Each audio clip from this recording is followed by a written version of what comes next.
Honorable Professors, dear colleagues, first of all, I would like to thank this event organizers for their outstanding efforts to ensure the success of this event. I'm here to talk to you about the post-COVID syndrome, how is it manifested, and the anesthetic consideration.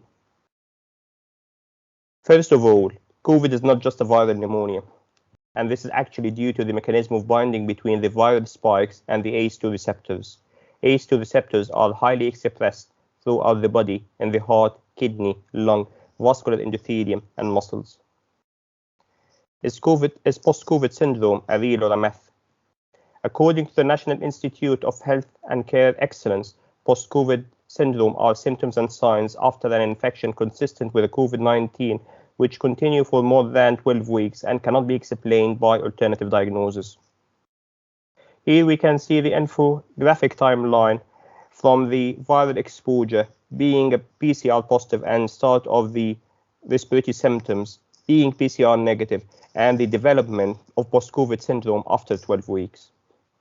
The pathophysiology of post-COVID syndrome is either virus-specific pathophysiologic changes or immunologic aberration and inflammatory change in response to acute inflammation.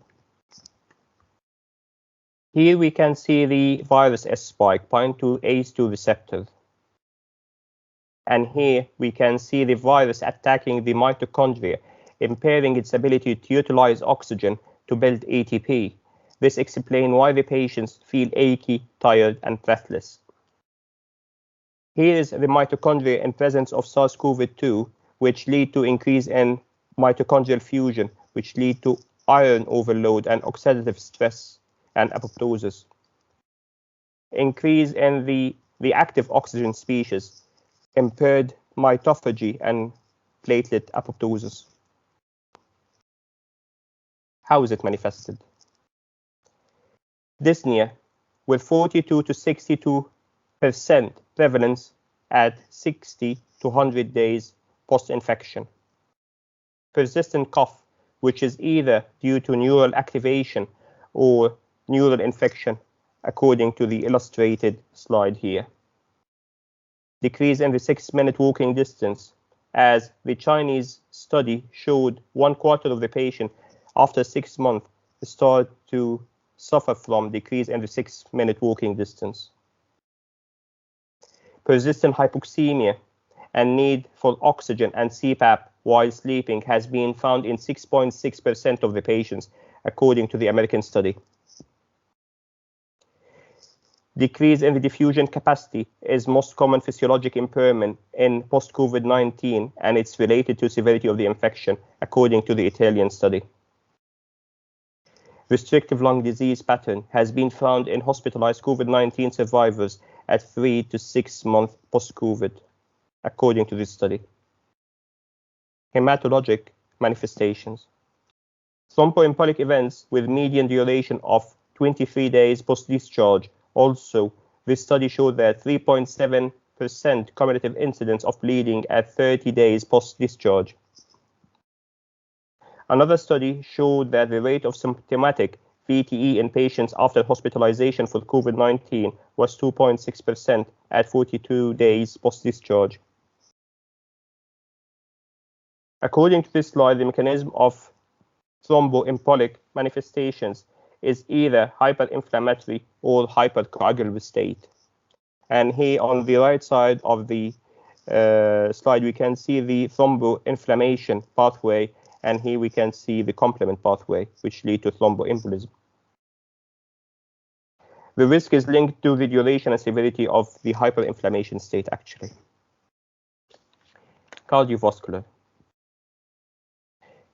Chest pain has been reported in up to 20% of COVID-19 survivors up to 60 days follow-up, according to this study.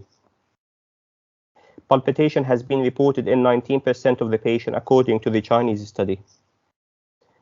Cardiomyopathy has been reported in 7.8%, according to a study which has been conducted on 22 athletes post-COVID.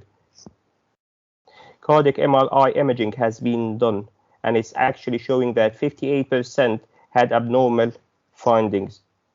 Myocardial edema has been shown in 54% of the patient, late gadolinium enhancement in 31%, decrease in the parameters of the RV, including ejection fraction, cardiac index, and stroke volume. Neurological manifestations. Chronic malaise, diffuse myalgia, depression, and non-restorative sleep has been reported. Also, migraine-like headache has been reported in 38% of the patients after 6 weeks, according to this study.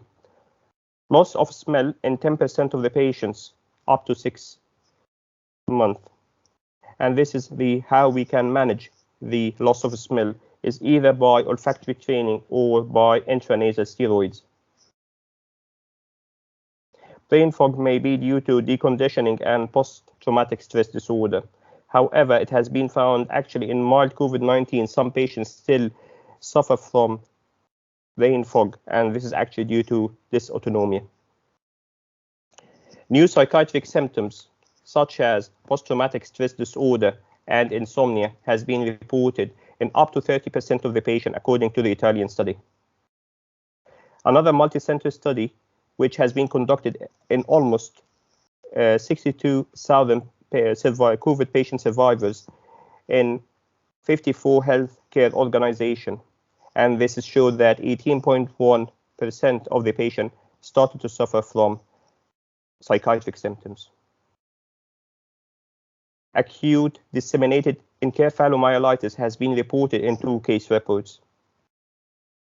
And this slide can show you the MRI of these 2 patients.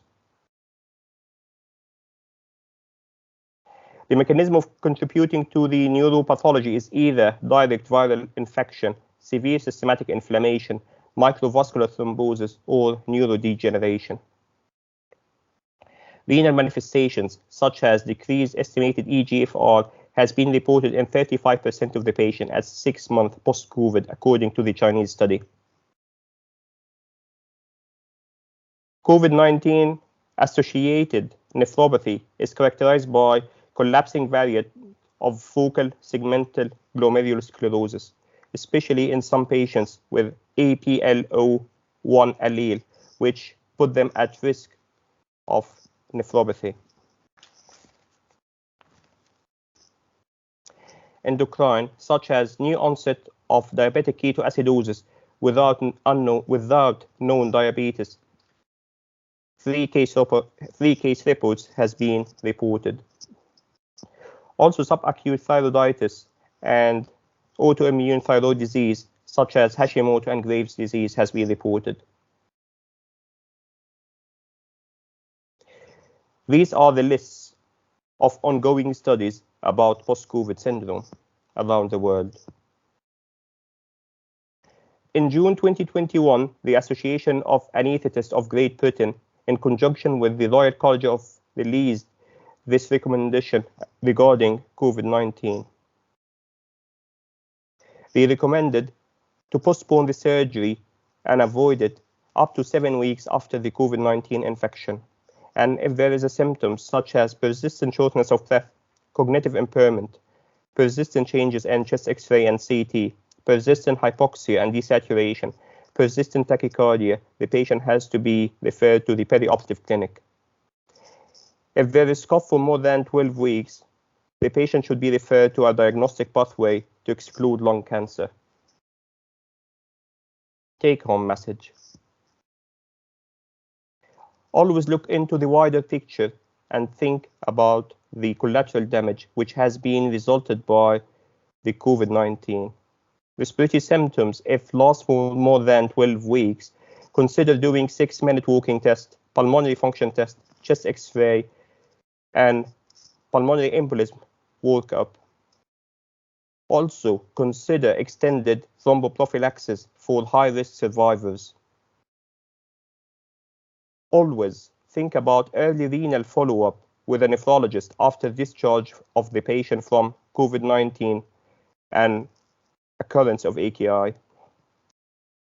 Always screen for anxiety, depression, post-traumatic stress disorder, sleep disturbance, and cognitive impairment.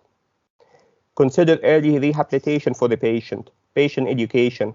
Consider enrollment in clinical research and study, active engagement of the patient in the advocacy group.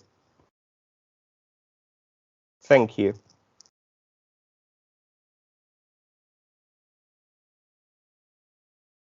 Any questions?